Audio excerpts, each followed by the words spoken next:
Okwandika barukwenda ntebe yo mnyishenjero muri Mbarara district kwatambura kurungera izoba kandi abakazi bashatu abarimo aye bari Margaret Rwebyambu Desire Kazora barugahare na Chari Kundaro idatwino mjuni nebo baayehandiikisa okwetsimba ntebe yo bwa woman MP abwa Mbarara district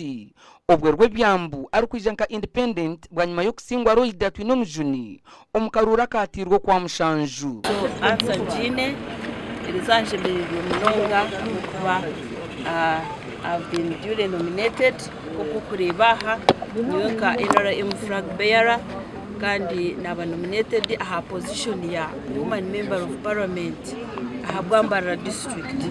Okwetsimba kwitunka independent is our constitutional right. President tuwarukusharamu kugira ngo twesimbe okutweta aruwa kugamba nitwe akatweta nkabenji ya NRM abo kuba turi members ba parliament aba kusubscribing to NRM na nyemerira wa woman member of parliament from Mbarara district naba nominated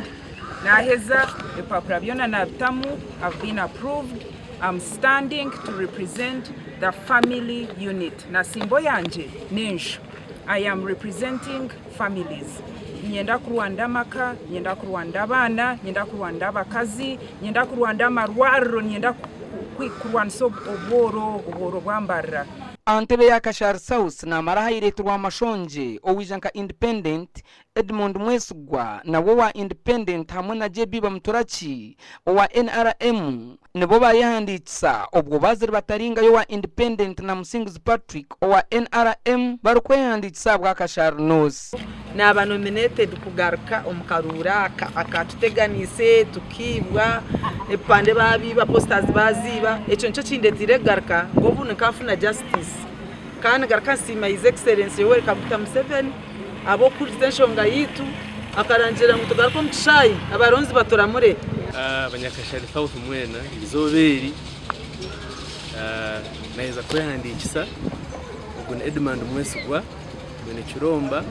Mwesugwa wabona mwe bari ku passport okisya erizoba nayehandiikisa cyahwa twatandika urugendo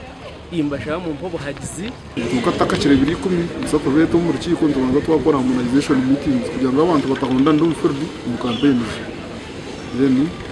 2010 campaigns mpaka 2013 bya January. Omuganda makuru abantu 18 baayehandiikisa okwayahanira entebe yo munyishenjero okurwa mu bice kabitari bimwe na bimwe omurisemba bure icyo kubanza ninyebaza izoberi district ya Mbarara na Electoral Commission ya Uganda okuterekanisa abantu bayiza bagomba handitse none ijana honorable Sodo na ija mushagatire okuba flag bearer wa NRM tunamureta nka murumunanje namureta nka konkana murumunanje nzizarwa hamwe nashangaho honorable wasane na unu flag bearer kana Uganda bagamba anika wotukuza byoburamu wewawe twebaza aba eddagala tulireta twateekako ne system change nti bweriva mu stores eza NMS National Medical Stores lituuka Tembabulere Center. Ondijo waayehandiikisa ni General Emmanuel Rwashande owaraganise ntunguko mu rw'emiyaga kamarwaro kenguto kamizi kamashanyarazi tatahambana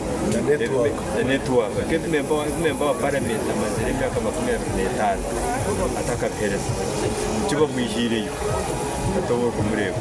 nahabwo icyo ito batere kukorebyo nabwo cyo kubururwo twine ndi Evans Taremwa na Arwasho.